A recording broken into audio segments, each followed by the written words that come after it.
All right. Thank you very much, Kolkata. You are excited? 80-90 के as में ये question नहीं बोलने वाला मैं, आर यू एक्साइटेड? तो सो एक्साइटेड हैं आप? You are excited? वाह, ग्रेट। दोस्तों, बहुत एफईडी देखी है हमने, बहुत डायमंड्स की स्टोरियां सुनी हैं हमने एफईडी में आकर के। बहुत बार रोंगटे खड़े हुए हैं हमारे भी उस रॉकी म्यूजिक को सुन करके। हर बार हम लोगों ने सोचा कि एक दिन हमारे लिए भी ये फ्लैग पढ़ा जाएगा, हमारी भी ये स्टोरी बनेगी जो सुनाने के लायक होगी। और मैं बताऊं, आज ये सब कुछ सच हुआ, बिल्कुल सच हुआ। कभी मैं भी इस कोलकाता में बाहर लाइन लगा किया करता था, वीआईपी गाड़ियों में डायमंड से नवाब आया करते थे और यूं हसरत नजरों से देखता था। और आज मेरे लिए भी लाइन लगी थी जब मैं वीआईपी से आ रहा था। तो दोस्त, अगर आप लाइन लगे हैं तो आपके लिए भी लाइन लगने वाली है। तो यू एक्साइटेड? वाह, ग्रेट। देखिए, इस डायमंड शिप के विनिंग लाइन पे पहुंचने की दौड़ में हम लोगों की ये स्टोरी बनी है।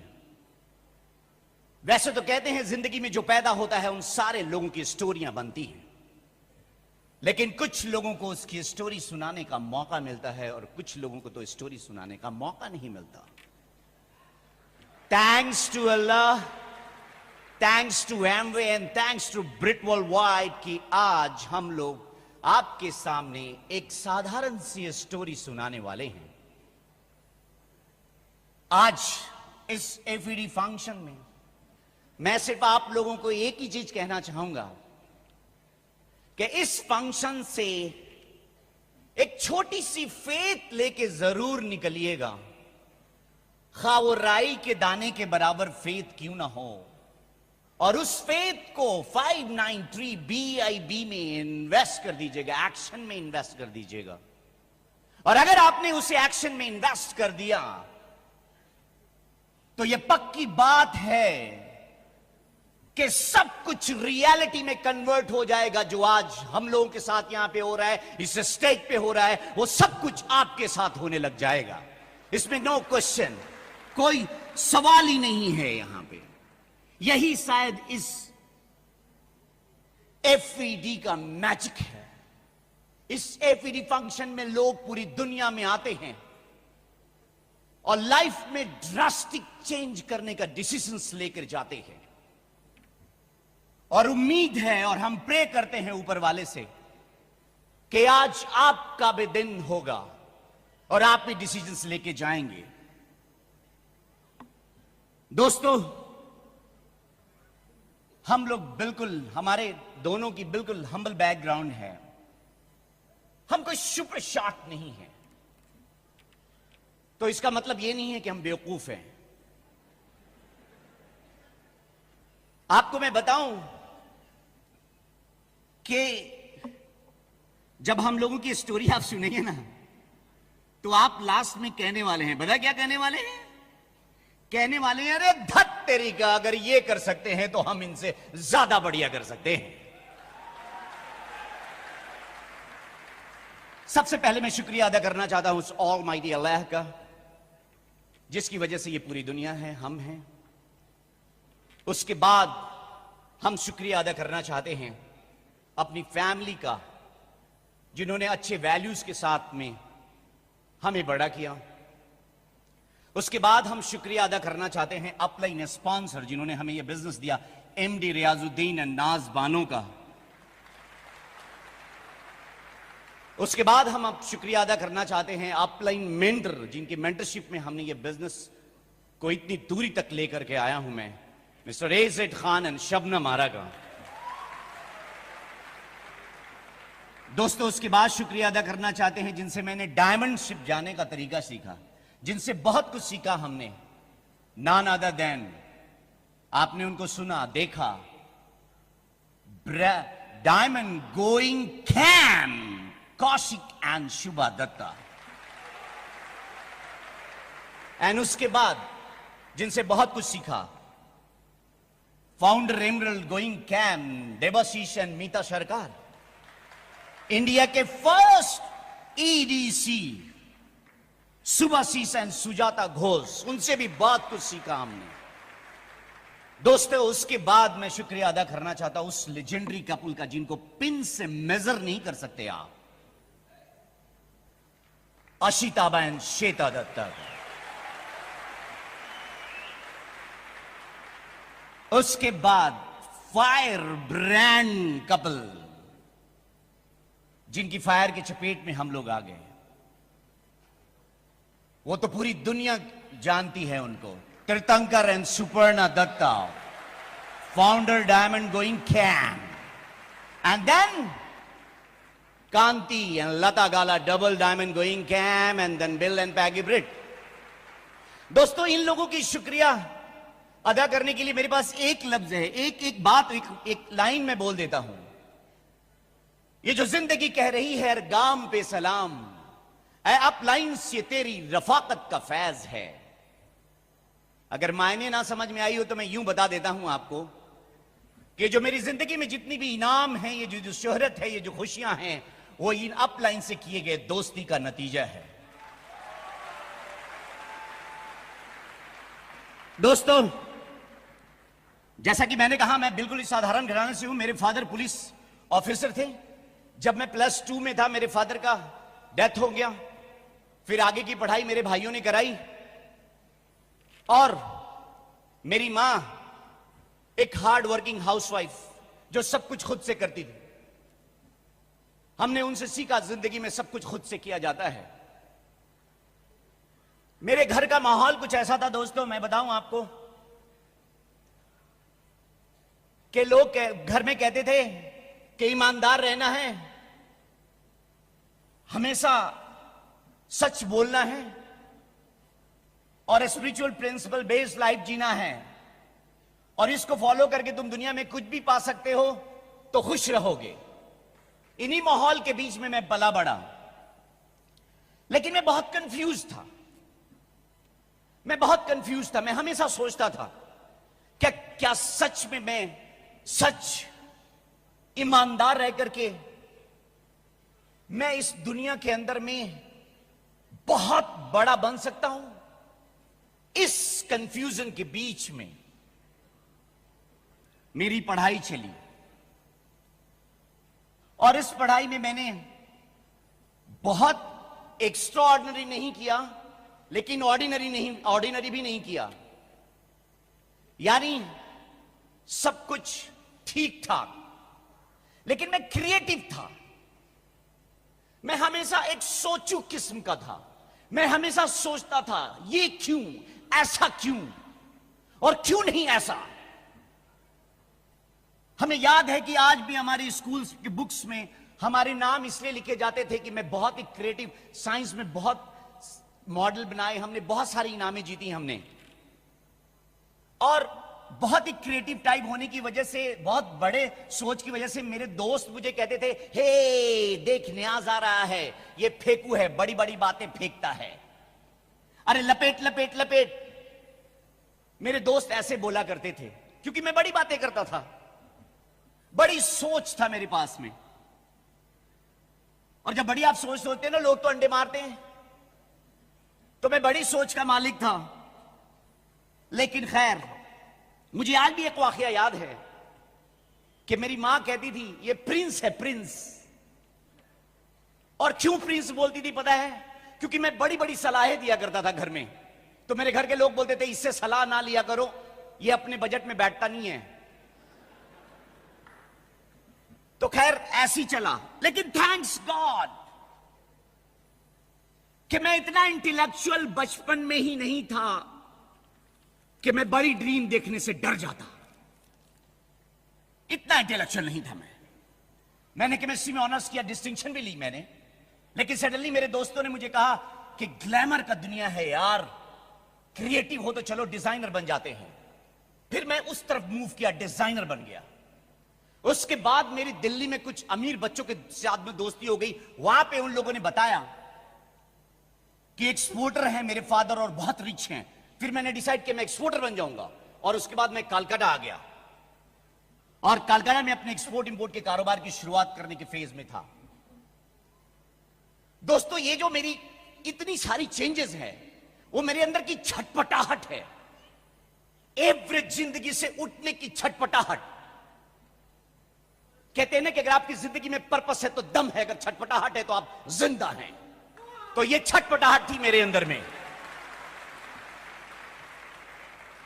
मैंने वो डायलॉग मुझे फिल्म की आज भी पसंद है, जिसमें हीरो कहता है कि इस दुनिया में दो ही तरह के लोग तो हैं इस दुनिया में। एक वो लोग जो सारी जिंदगी एक काम करते हैं और कुछ लोगों की जिंदगी में इंपैक्ट डाल के चले जाते हैं, और दूसरे वो लोग जो एक ही जिंदगी में बहुत सारे काम करते हैं और बहुत लोगों की जिंदगियां बदल के चले जाते हैं। मुझे तो दूसरे में आना था। दोस्तों, कोलकाता में शाम के वक्त मैंने ये प्लान देखा था, एक चटाई पे बैठ करके। उसमें 10-12 लोग थे, लेकिन ये बिजनेस मैंने शुरू किया। मुझे ये पता नहीं था कि ये इतना बड़ा है, लेकिन शुरू किया। अगर आप मुझसे पूछेंगे कि उस टाइम ज्वाइन करने का क्या रीजन था आपका, तो मेरे बहुत ही छोटे 2 रीजन थे। एक रीजन ये था कि मैं प्यार बहुत करता था पैसे से, बहुत पैसा कमाना चाहता था, बहुत। और उस टाइम मेरे पर्स की हालत उस प्याज के जैसे थी जिसको खोलो तो आंख से आंसू आ जाते थे। तो मैंने डिसाइड किया कि अगर ये पार्ट टाइम में कुछ भी दे जाएगा, मुझे साइन करना है। एक छोटे से रीजन के लिए शुरू किया था मैंने। उसके बाद जिन्होंने बिजनेस प्लान दिखाया था, वो इसमें बहुत बड़े ऑफिसर थे डिपार्टमेंट में। मुझे लगा था इनसे दोस्ती हो जाएगी तो बहुत अच्छा काम होगा। बस इन 2 रीजनों से मैंने ये बिजनेस शुरू किया था। छोटे रीजन, ढुलमुला फेथ था हमारा। हमारे दिमाग में हमेशा टेनिस मैच चलता था, होगा नहीं होगा, कर सकता हूं नहीं कर सकता हूं, मेरे लायक है नहीं है, ये होगा नहीं होगा, ये टेनिस मैच चलता था।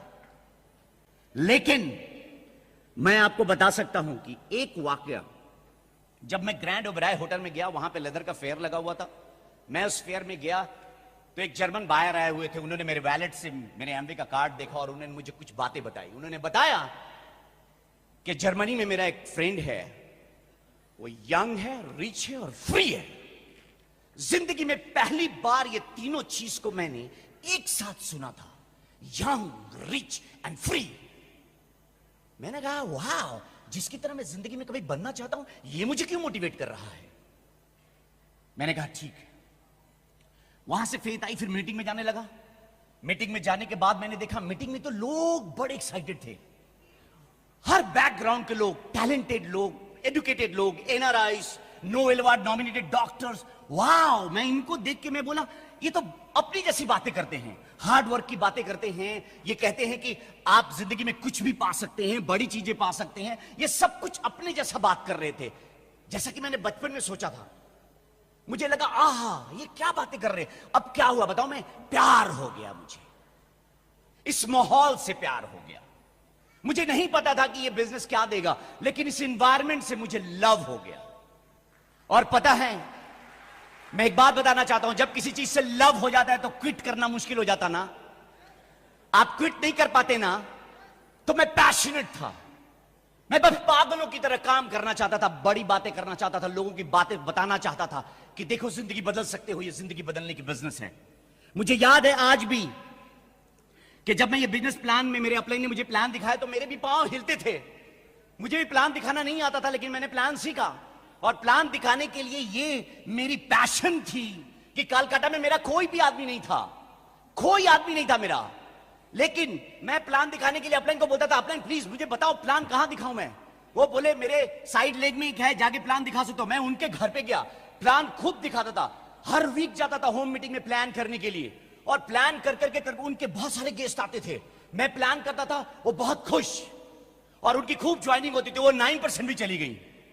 मेरा एक भी गेस्ट नहीं था, लेकिन मेरा पैशन था, मुझे प्लान दिखाना है और प्लान दिखाता था। लेकिन क्या हुआ, धीरे धीरे धीरे धीरे जब 8 महीने के बाद मेरे बिजनेस में एक स्पॉन्सरिंग हुई इस कलकत्ता में, एंड देन मैं यहां से मूव किया बिहार की तरफ। वहां जाकर के मैंने प्लान दिखाना शुरू किया, और मैं बताऊं आपको, जब वहां प्लान दिखाना शुरू किया ना, तो वहां पे बिजनेस बढ़ना शुरू हो गया, और बढ़ते बढ़ते बढ़ते बढ़ते बढ़ते बढ़ते मैं बहुत तेजी से इस बिजनेस में सिल्वर हो गया, और 8 महीने जाते जाते मैं इस बिजनेस में प्लैटिनम टू रूबी हो गया। और रूबी जैसे हुआ तो मेरी टीम के डाउनलाइन में एक लड़की मिली। अब आप हंस रहे हैं, और वो जो लड़की मिली उसका नाम रूबीना था। और कट शॉट स्टोरी सुनने के लिए आप व्याकुल हैं, लेकिन कट शॉट यही कि शादी हो गई, और फिर मैं रूबीना का रूबी हस्बैंड बन गया। एंड यू नो, रूबीना का जब रूबी हस्बैंड बना तो इन दोनों से इतना प्यार हो गया कि पता ही नहीं चला कि मैं रूबी पे क्यों हूं। काफी साल में रूबी और रूबीना, हाय रूबी हाय रूबीना, वाह, ऐसा ही चला जिंदगी। चल पड़ी अपनी तो चल पड़ी, समझ ही में नहीं आ रहा था। लेकिन खैर, बात ऐसी हुई कि बहुत कुछ बदला हमने इन 2 सालों में, मैं बताऊंगा नेक्स्ट बार। लेकिन मैं मिलाना चाहता हूं अपनी खूबसूरत वाइफ से। मुझे पता था आप बिना बताए तालियां बजाएंगे, लेकिन जितनी खूबसूरत हैं वो ज़हनी खूबसूरती इनकी ज्यादा है, दिमागी खूबसूरती ज्यादा है। इन्हें मोहब्बत और खिदमत का साइड इफेक्ट नहीं पता। और मैं और भी बताना चाहता हूं आपको, पहले जमाने में जब कोई, इनकी परवरिश कैसी हुई एक लाइन में बता दूंगा मैं। इनकी परवरिश यूं हुई कि पहले जमाने में जब कोई लड़की अपने घर से विदा होती थी तो उसकी मां जो है उसको कभी कैंची नहीं देती थी गिफ्ट में, उसको सुई दिया करती थी, क्योंकि वो काटने का काम जिंदगी में कुछ ना करे, सिर्फ जोड़ने की काम करे। इन्होंने मेरी टीम में सिर्फ जोड़ने का ही काम किया है, हमारी फैमिली को जोड़ा है, मेरी टीम को जोड़ा है। So here is cam Rubina. Thank you so much. Wow, good evening to all of you. Are you excited? Wow, we are just so excited. हम लोग भी बहुत बहुत ज़्यादा एक्साइटेड हैं, बिकॉज हम लोग इस दिन का, इस डायमंड पिन का और इस एफईडी स्टेज का बहुत दिनों से इंतज़ार कर रहे थे। जब भी न्यू डायमंड्स के हैंड रेज होते थे, हमारे रोंगटे खड़े हो जाते थे। इस एफईडी स्टेज के लिए हम लोग कई बार रोए भी हैं, और हम लोग बस यही सोचते थे कि वो कौन सा दिन आएगा जब हम लोग इस एफईडी स्टेज पे आएंगे। लेकिन आज वो वक्त आ ही गया है कि आज हम लोग आपके सामने as a brand new diamond बनकर इस एफईडी स्टेज पे हैं। मेरा नाम रूबीना है, पटना से हूँ, कंप्यूटर प्रोफेशनल हूँ, और ट्विंस बच्चे हैं मेरे, राहिल जैना। दे आर वेरी क्यूट, दोनों बहुत अच्छे हैं। बट आगे किसी भी चीज़ की शुरुआत करने से पहले मैं उन सभी का शुक्रिया अदा करना चाहूँगी जिनका हमारे इस बिजनेस में और हमारे इस डायमंडशिप में बहुत इंपॉर्टेंट रोल रहा है। सबसे पहले मैं शुक्रिया अदा करना चाहूँगी उस ऑलमाइटी अल्लाह का, जिनके मेहरबानी से, रहमो करम से हम लोग इस एमवे बिजनेस में हैं। मैं थैंक्स करना चाहूँगी अपने पेरेंट्स का, जिन्होंने हमें पॉजिटिव अपब्रिंगिंग दिया, ग्रेट वैल्यूज़ दिए हमें, और हमारा इस बिजनेस में पूरा सपोर्ट किया। मैं थैंक्स करूँगी इस एमवे कॉरपोरेशन का, wonderful beautiful system, bread world wide का, सारे अपलाइंस का, और सारे एक्साइटेड डाउनलाइंस का मैं थैंक्स करना चाहूँगी। मैं थैंक्स करना चाहूँगी अपने 2 प्यारे से छोटे से बच्चे राहिल और जैना का, क्योंकि मैं उसे बहुत छोटे से छोड़ करके मीटिंग फंक्शन में जाया करती थी, और उस टाइम में मैं सोचती थी कि मतलब मुझे बहुत ज़्यादा दिक्कत होता था मैं सोचती थी कि कैसे मैं जाऊं छोड़ करके, लेकिन उस टाइम में मैंने एक बार सुना था मीना देसाई की कैसेट में कि जब तुम्हारे बच्चे छोटे हो तो तुम उन्हें मीटिंग फंक्शन में छोड़कर जाया करो, बिकॉज उन्हें कुछ भी याद नहीं होता है कि तुमने उन्हें क्यों छोड़ा, कहाँ छोड़ा, किस लिए छोड़ा और कब छोड़ा। लेकिन जब वो बड़े हो जाएंगे और वो अगर किसी बड़े चीज की डिमांड करेंगे तुमसे और तुम जब उसे पूरा नहीं करोगे तो वो चीज उन्हें याद रहेगी। ये बात मुझे बहुत टच कर गई थी। तब से मैंने सोचा था कि मैं अपने बच्चे के हर ख्वाहिश को पूरा करूंगी। फैमिली बैकग्राउंड की अगर बात करूं तो I have 3 brothers and 3 sisters including me. मैं घर में सबसे छोटी हूँ। My father he is a famous surgeon, वो एक बहुत अच्छे डॉक्टर हैं। मेरी mummy she is active housewife basically. और मेरी लाइफ बहुत अच्छी गुजरी, वेल प्रोवाइडेड थी। जिंदगी में कभी भी किसी चीज की कमी नहीं हुई। जब भी जिस चीज की ख्वाहिश होती थी वो हमें मिल जाया करती थी, थैंक्स टू माय पेरेंट्स। मैंने अपने पापा को बहुत हार्ड वर्क करते देखा है, बहुत ज्यादा डिसिप्लिन में मैंने देखा है उन्हें। मैंने उनसे हमेशा ये सीखा है जिंदगी में कि अपने लाइफ में और अपने प्रोफेशन में कैसे एक्सक्यूज नहीं बनाए जाते हैं। एक्सक्यूज वर्ड क्या होता है वो उनके डिक्शनरी में कभी नहीं होता था। मैंने अपनी मम्मी से सीखा है कि किसी भी चीज को कैसे बहुत अच्छे से मैनेज किया जाता है, कभी भी दूसरों के लिए नेगेटिव नहीं बोलना चाहिए और कैसे हर किसी के साथ बहुत अच्छा रिलेशन बना के रखना चाहिए। ये सब सारी चीजें मैंने अपने मम्मी से सीखी है। इन 2 चीजों से मेरे अंदर बचपन से ये सोच डेवलप हो गई थी कि कुछ मेरा अपना खुद का हो, क्योंकि शुरू से मैं बहुत बड़ी ड्रीमर थी। मैं शुरू से चाहती थी कि मेरा अपना नाम हो, लोग मुझे मेरे नाम से जाने, पहचान मेरी अपनी हो। और थैंक्स टू अल्लाह कि मैं इस एमवे बिजनेस में आ गई, जिसके कारण धीरे धीरे सारे ड्रीम्स मेरे पूरे होने लग गए। अगर एजुकेशन की बात करूं तो ग्रेजुएशन कंप्लीट होते ही कंप्यूटर प्रोफेशनल बनी और एक बार तो मुझे मौका भी मिला था इंडियन एयरलाइंस में एज अ एयर होस्टेस बन करके ज्वाइन करने का, बट किसी रीजन से मैंने नहीं किया ज्वाइन। खैर अच्छा हुआ, कहा जाता है जो होता है वो अच्छे के लिए होता है, बिकॉज मुझे इस एमवे बिजनेस में बहुत ऊंची उड़ान उड़नी थी, इसलिए शायद मैं एयर होस्टेस नहीं बन सकी। फिर मेरे घर ये एमवे बिजनेस आ गया जो कि मेरे बड़े भैया डॉक्टर अहमद सज्जाद लेकर के आए बिजनेस को। उस टाइम में भी मैंने इस एमवे बिजनेस को ज्वाइन किया था और मैं उस टाइम में 6% थी और 9% की तैयारी कर रही थी। और मेरे भैया दिल्ली के अपोलो हॉस्पिटल में हस्बैंड वाइफ दोनों डॉक्टर हैं और इस बिजनेस में प्लैटिनम है और वो हमारे 6 लेग भी हैं। सबसे अच्छी बात ये है कि ये एमवे बिजनेस अब हमारी फैमिली बिजनेस हो गई है। मेरी पूरी फैमिली, न्यास की पूरी फैमिली इस एमवे बिजनेस में पूरी तरह से इन्वॉल्व है। एक वाकया मैं आपके साथ शेयर करना चाहती हूँ। जिस साल एमवे सिंगापुर विंटर आइलैंड का ट्रिप देने वाली थी, उस साल मेरे भैया उस एलएस को क्वालिफाई करने के लिए काफी मेहनत करने लग गए थे। घर के सारे लोग उनका सपोर्ट करने लग गए थे और उसने एक पोस्टर भी लगाया था, बट वो इत्तेफाक से मेरे रूम में लग गया था। और उस टाइम में क्या था कि मैं ज्यादा देखती थी उस पोस्टर को, बिकॉज उस टाइम में वो पोस्टर कंप्यूटर के जस्ट ऊपर था और मेरा उस टाइम में काम होता था कंप्यूटर पे।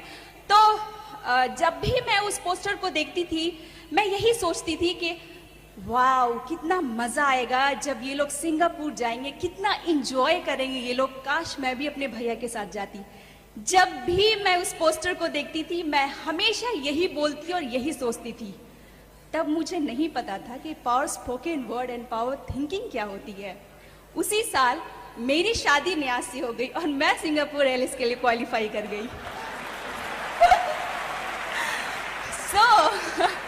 So, अपने ड्रीम का पोस्टर आप अपने रूम में ही लगाइए और आप खुद ही देखिए, वरना कोई और आपके ड्रीम पे चला जाएगा। बट अगर ऐसे कहा जाए तो अपने ड्रीम को हमेशा सोचिए, हमेशा बोलिए, बिकॉज पावर स्पोकन वर्ड में बहुत पावर होता है। मेरी शादी न्यास से तब हुई जब ये रूबी थे और मैं 6% थी।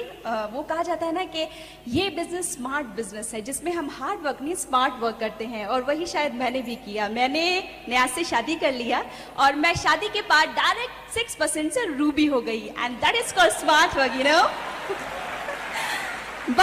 बट ऐसा नहीं था कि सब कुछ बहुत इजी था मेरे लिए। उस टाइम में मेरे साथ थे चैलेंजेस कि मुझे खुद को, अपने माइंड को कैसे रूबी माइंडसेट पे लाना है। इसके लिए मैंने खूब सीडी सुना, बुक पढ़ा, मीटिंग फंक्शन में खुद को बहुत ज़्यादा इन्वॉल्व रखा। मैंने अपने अपलाइन से तो बहुत कुछ सीखा ही सीखा, बट मैंने अपने डाउनलाइन से भी बहुत कुछ सीखा। बिकॉज उस टाइम में जब मैं आई थी तो मेरे डाउनलाइन काफ़ी मैच्योर थे बिजनेस में। मेरा मानना है कि अगर आपके अंदर लर्निंग एटीट्यूड है तो आप किससे सीख रहे हैं डजंट मैटर, आप कितना सीख रहे हैं दैट इज मोस्ट इम्पॉर्टेंट। और ये चीज़ मेरे अंदर थी शुरू से। मैंने अपने हस्बैंड से भी बहुत कुछ सीखा। इनफैक्ट सबसे ज़्यादा मैंने अपने हस्बैंड से सीखा। इन सबों की मदद से मैंने खुद को चेंज करना शुरू कर दिया। पास स्पोकन वर्ड पे मुझे एक और बात याद आई कि जब भी मैं अपने फ्रेंड सर्कल में बैठा करती थी, जब भी हम लोग फ्रेंड एक साथ बैठा करते थे, तो मैं अनकॉन्शियसली ये बात कहती थी कि मेरी शादी जिससे भी हो उसके लिए मुझे सुबह उठ करके लंच बनाने की जरूरत नहीं पड़े। बिकॉज मुझे सुबह उठना बिल्कुल भी अच्छा नहीं लगता है। और मैं ये बातें अक्सर कहती थी, बोलती थी जब भी हम लोग फ्रेंड्स मिला करते थे, चाहे फोन पे बातें करते थे। लॉ ऑफ अट्रैक्शन काम कर गया। गॉड ने भी ऐसा ही प्लान किया मेरे लिए। मेरी शादी न्याज से हो गई, जिसे कभी भी ऑफिस की शक्ल देखने की जरूरत नहीं पड़ी और मुझे कभी सुबह उठ करके लंच बनाने की जरूरत नहीं पड़ी। और जहां तक इस बिजनेस ने मुझे दिया है, इस बिजनेस ने मुझे लाइफ की ट्रू हैप्पीनेस दिया है। आज हम अपने बच्चों के हर ख्वाहिश को पूरा कर रहे हैं। आज हम पूरी दुनिया घूम रहे हैं। अभी बहुत सारे शहर हम लोग घूम चुके हैं और बहुत सारे शहर घूमना बाकी भी है। इस बिजनेस ने मुझे ऑब्वियसली फ्री हस्बैंड भी दिया है और अब वो सारी मेटलिस्टिक चीजें हम लोग आसानी से ले लेते हैं, जिसके बारे में एवरेज लोगों को 2 से 3 ईयर प्लान करने पड़ते हैं। जून मंथ हमारा लास्ट मंथ था डायमंडशिप का और उस मंथ में हमारे साथ बहुत ज्यादा चैलेंजेस आए, बट हमने अपने ड्रीम और अपने गोल पे फोकस करते हुए हमने इस डायमंडशिप पिन को अचीव किया। बिकॉज चैलेंजेस आएंगे, this is part of life, but most important कि आप उस चैलेंजेस में भी चेंज होने को रेडी है या नहीं। कहा जाता है कि हैप्पीनेस कम्स आफ्टर चैलेंजेस, और वही हमारे साथ भी हुआ।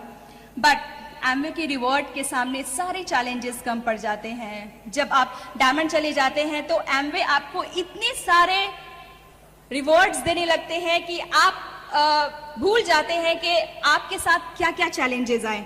मैं बस यही कहना चाहूंगी कि ये आने वाले वक्त का सबसे बड़ा बिजनेस होने वाला है, इसलिए इसको दिल से बिल्ड कीजिए, पैशनेटली बिल्ड कीजिए।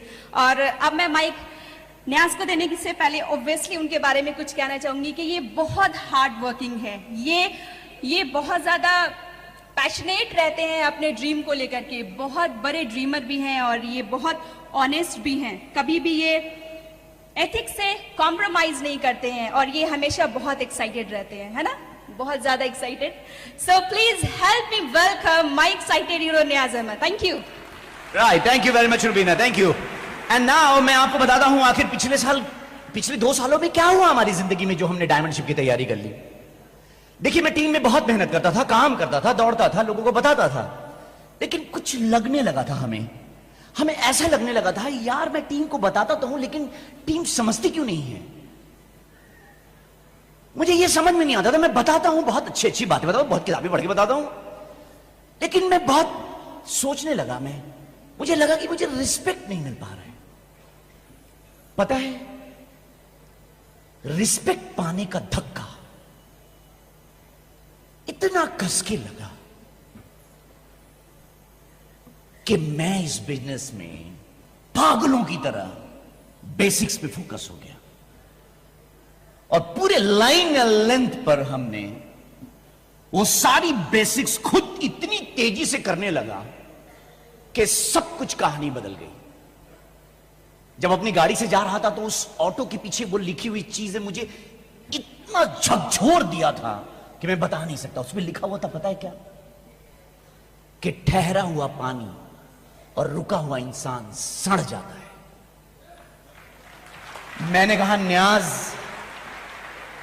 ऐसा नहीं है कि मेरे अंदर में ताकत नहीं है, मैं बेसिक्स नहीं कर सकता इसकी बिजनेस की। मैंने पैशनेटली वो सब कुछ सबसे ज्यादा खुद करना शुरू किया और बिल्कुल ड्रास्टिक चेंज आ गया। और चेंज यूं आया कि पिछले साल सफायर गया, फाउंडर सफायर गया, एमरल्ड गया, और इस साल स्ट्रेट डायमंड। तब मुझे पता चला कि डिसीजन सिर्फ 31 दिसंबर को नहीं ली जा सकती, डिसीजन किसी दिन भी किसी वक्त भी आप ले सकते हैं। इसके लिए 31 दिसंबर की जरूरत नहीं है, और सिर्फ डिसीजंस पे ही ये पूरी बिजनेस टिकी हुई है, और खुद की डिसीजंस। मैंने डिसीजंस लिया। मैं आपको बता सकता हूं कि किताब में पढ़ा कि जिंदगी एक लिमिटेड वैलिडिटी कूपन के जैसी है, जिसके टॉक टाइम का आप इस्तेमाल करें या ना करें, उसका एक्सपायरी डेट है। और मैंने कहा नहीं, मैं इसका इस्तेमाल करूंगा। मैंने करना शुरू किया दोस्तों। मैं पैशनेट, मेरा पैशन है ये बिजनेस। आप क्या बोलेंगे? मैं कभी कभी स्पीचलेस हो जाता हूं, मैं बता नहीं पाता, लेकिन इतना जरूर कहूंगा कि कंफ्यूज फेस लेकर के अगर आप जिंदगी में घूमते रहे तो आप बहुत बड़ी चीज नहीं कर पाएंगे। ड्रीम क्लियर होना चाहिए, और यही मैंने इन 2 सालों में कुछ ज्यादा किया। हमने जब जून मंथ में मेरी डायमंडशिप कंप्लीट हो रही थी, तो ऐसा नहीं था कि सब कुछ स्मूथ हुआ था। सबसे ज्यादा चैलेंज मेरी जून में ही आई थी, क्योंकि जून में हम लोग इसलिए जाना चाहते थे क्योंकि हमारा डेट ऑफ बर्थ, दोनों का डेट ऑफ बर्थ जून में ही है, और हमने डिसाइड किया था कि हम डायमंड जाएंगे। ऐसे तो 2005 में ही हमारे 5 लेग्स ब्रेक थे, लेकिन इतनी अपलाइंस, अप्स डाउन्स एंड चैलेंजेस आए थे कि मैं चैलेंजेस के बयान नहीं करना चाहता आपके सामने। लेकिन इस ब्रिटवल वाइट्स का थैंक्स करना चाहता हूं कि इन्होंने अपने बुक्स सीडी से हमारी मेंटल मसल्स को इतना स्ट्रांग कर दिया था कि कोई भी रिएक्शंस पे मेरा खुद का कंट्रोल हो गया था। मैं रिएक्शंस के बहाव में नहीं आने वाला था, और वो कंट्रोल ने मुझे इस बिजनेस में यहां पे खड़ा किया हुआ है। मैं आपको यह भी बता सकता हूं कि जब जून में हम काम कर रहे थे, लास्ट मंथ था हमारे बेटे के साथ में बिग चैलेंज आ गया। उसकी पूरी हाथ यहां से कटी। हम लोग हॉस्पिटल भागते थे, होल डे हॉस्पिटल। मेरी बेटी की तबीयत खराब, उसके लिए हॉस्पिटल, मैं खुद हॉस्पिटल, जाना आना, सिर्फ हॉस्पिटल हॉस्पिटल, सुबह शाम रात। लेकिन उस प्रोसेस में भी मेरी मेंटल मसल इतनी स्ट्रांग थी कि मैंने कहा था कि ये डायमंडशिप इसी महीने में होगा। मैं रात भर इसके लिए, चाहे जो कुछ भी करना था, मैंने उस प्रोसेस में कॉलिंग करी, मूव किया, सब कुछ किया, और जून मंथ में ही हम लोगों ने डायमंडशिप कंप्लीट की। और ये आप भी कर सकते हैं, सब कोई कर सकता है। मैं आपको ये बात बताना चाहता हूं दोस्तों कि जब मैं प्लान दिखाता था ना, तो लोग मुझसे कहते थे मैं तो भी रिच हूं, मुझे तो इसकी जरूरत नहीं है। तो मैं उनको कहता था मैं सिर्फ रिच बनने के लिए नहीं, रिच बने रहने के लिए कर रहा हूं। रिच बनना और रिच बने रहना में बहुत फर्क होता है। मुझे बहुत कहानियां मिली। लोग, पता है, मुझे मनी बहुत पसंद है, मनी से बहुत प्यार करता हूं, मैं बेइंतहा प्यार करता हूं मैं इससे। लेकिन मैं बताऊं, जिंदगी में हैप्पीनेस शायद सिर्फ मनी से नहीं आती, और ये बिल्कुल ट्रू है। क्योंकि लोग मनी को क्यों काउंट करते हैं जिंदगी में सक्सेस से, पता है? क्योंकि मनी काउंट किया जा सकता है, इसलिए लोग बोलते हैं मनी के बारे में। लेकिन लोग कभी नहीं बोलते कि आपका स्ट्रेस लेवल काउंट नहीं होता, इसलिए नहीं बोलते उसके बारे में। रिलेशनशिप के बारे में लोग नहीं बोलते, टाइम फ्रीडम के बारे में लोग नहीं बोलते, स्पिरिचुअलिटी के बारे में लोग नहीं बोलते, क्योंकि उसको नंबर में काउंट नहीं किया जा सकता। लेकिन मैं बताना चाहता हूं, जब मैं प्लान दिखाता था, मुझे लोग मिलते थे। वैसे भी लोग मिले जो मिलियनर अगर पैसे में थे तो बिलियनर स्ट्रेस में वो बिलियनर थे। मुझे ऐसे भी लोग मिले जिनके टाइम फ्रीडम के अकाउंट में कोई बैलेंस ही नहीं था। मुझे ऐसे भी लोग मिले जिनको प्लान दिखाया वो स्पिरिचुअलिटी के मामले में कंफ्यूज थे। जब मैं प्लान दिखाने जाता था तो बहुत लोगों को प्लान दिखाया, वो कहते थे मुझे समझ में नहीं आया। मैं बहुत लोगों को प्लान दिखाया, लेकिन वो समझने के लिए तैयार ही नहीं थे। मुझे पता नहीं क्यों नहीं समझते थे ये। मुझे एक वाकया याद आया कि एक बार एक आदमी को समझा रहा था, मैं समझा दूंगा। वो बोला समझा दो तो मैं जान जाऊंगा। वो बोला कि देखो तुम समझा दो तो मैं अपनी बीवी हार जाऊंगा। तो उसके अंदर से बीवी, ए जी सुनिए, इधर आइए, आप क्या बाजियां लगाते रहते, अगर वो समझा दिया तो आप बीवी हार जाएंगे कह रहे हैं। तो बोला अरे बेवकूफ, घबराती क्यों, ये समझाएगा तो हम समझेंगे नहीं तो हारेंगे कैसे। जिंदगी में मुझे बहुत ऐसे लोग भी मिले जो बातों को फाड़ा करते थे, एक क्वेश्चन में 1000 क्वेश्चन। वो बात नहीं किया करते थे, बात को फाड़ते थे। ऐसे भी लोग मिले मुझे। लेकिन मुझे कोई अफसोस नहीं है इस बात का, क्योंकि हमें अपनी कामयाबी की तरफ बढ़ना था, आगे बढ़ना था। दोस्तों, ये जो मेरी कामयाबी है उसमें हमारी टीम का हाथ है। हम अपनी टीम के रिप्रेजेंटेटिव हैं। हम अब बहुत मेहनत किए, काम किए, जिस प्रोसेस में हमारे गॉड ने हमारी झोलियों में इन मेरी अच्छे लीडर्स को डाला, ढूंढने की वजह से। मैंने किन्हीं को बनाया नहीं, मैं उन टीम से आपको मिलाता हूं। मेरा एक पिलर है, वो पिलर्स जिस पे मेरी डायमंडशिप है। एक पिलर है मेरा ब्रदर, छोटा भाई, ethical, honest, hard working Sarfaraz और उसकी वाइफ जेबा। उनकी पूरी बिजनेस पंजाब, दिल्ली, हरियाणा, बिहार, पूरी तरह से पहले बहुत सारे प्लैटिनम्स, बहुत सारे लीडर्स, बहुत सिल्वर्स, प्लैटिनम, फाउंडर प्लैटिनम, बहुत सारे हर स्टेट में है उनके।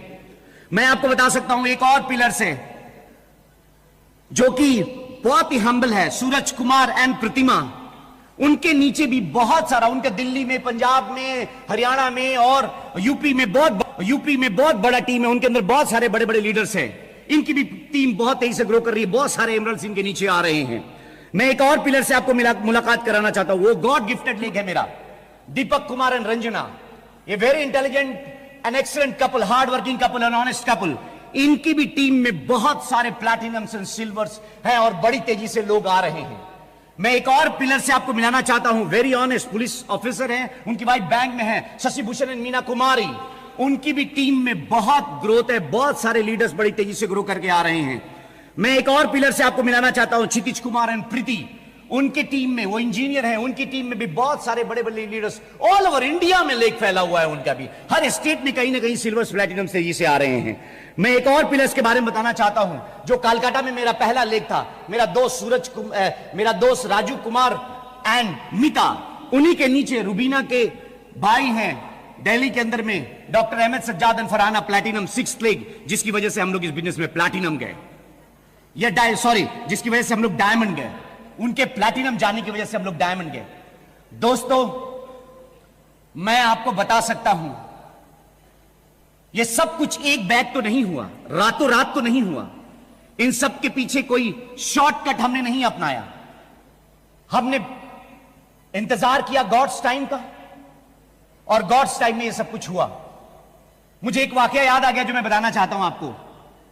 एक आदमी को शॉर्टकट के चक्कर में एक बार एक चिराग मिला कूड़े पे। वो कूड़े से उठा करके चिराग को लाया और जोर जोर से रगड़ने लगा। तभी तो वो चिराग फट गया और वो घायल हो गया। तो मोरल ऑफ द स्टोरी क्या है? मोरल ऑफ द स्टोरी यह है कि कोई भी लावारिस वस्तु बम हो सकती है। शॉर्टकट के तरीके अपनाने पे आप समझदार हैं, समझ सकते हैं। दोस्तों, मैं आपको यह बताना चाहता हूं कि इस डायमंडशिप के प्रोसेस में बुक सीडी मीटिंग्स ने हमें बहुत मदद किया है। हम आपको यह कहना चाहते हैं, अगर आप अपने अंदर में खुद चेंज लाएंगे तो यह बिजनेस बहुत बड़ा हो जाएगा। वैसे ही जैसे दिवाली के दिनों में लोग अपने घरों को साफ करते हैं, अपने घरों में दिए जलाते हैं, जो शाम में छत पे जाते हैं तो पूरा शहर जगमगाता दिखाई देता है। याद रखिए, जब आप अपने आप को चमकाएंगे, आप 593 BIB सबसे ज्यादा करेंगे, आप अपने ऊपर में हार्डवर्क सबसे ज्यादा करेंगे, तो कुछ ही सालों के अंदर में आपकी टीम में बहुत सारे डायमंड चमचमाते हुए दिखाई देंगे और आप मुड़ के देखेंगे, हैरान रह जाएंगे। मैं आपको यह बताना चाहता हूं कि जब सन सुबह में उठ करके निकल के चमकना चाहता है, थाउजेंड्स ऑफ हैंड्स भी उसको चमकने से रोक नहीं पाते। उसी तरह से इस बिजनेस में अगर आप डायमंड जाना चाहते हैं, क्राउन जाना चाहते हैं, तो मैं आपको बताना चाहता हूं, thousands of no and rejection आपको इस बिजनेस में क्राउन जाने से नहीं रोक सकता। याद रखिए, इस बिजनेस में हम सभी क्राउन एम्बेसडर बनने आए हैं और आप भी क्राउन एम्बेसडर बन सकते हैं, क्योंकि यह डिसीजन सिर्फ आपके हाथ में है। गॉड सबसे इक्वली प्यार करता है, किसी से नफरत नहीं करता और सबको ये इक्वल अपॉर्चुनिटी मिली है। So thank you very much, enlarge your vision and God bless you. Thank you very much, thank you. और मैं अब हम लोग बहुत खुश हैं आज कि हम लोग की फैमिली यहां पे है, हमारे बच्चे हैं, तो हम लोग उनको भी यहां पे बुलाना चाहेंगे और आप उनसे भी मिलिए और इनके कंट्रीब्यूशन है हमारी इस कामयाबी के अंदर में। सो please help me welcome Rahil, जायना एंड रुबीना के फादर मदर। इतनी बड़ी गैदरिंग तो मैंने कभी एड्रेस नहीं किया है, लेकिन ये एक मौका मिला है मुझे। हम ये बात बताना चाहेंगे कि ये बिज़नेस जो एमवे है और ब्रिट वर्ल्ड वाइड सिस्टम जो है ये बहुत ही अच्छा है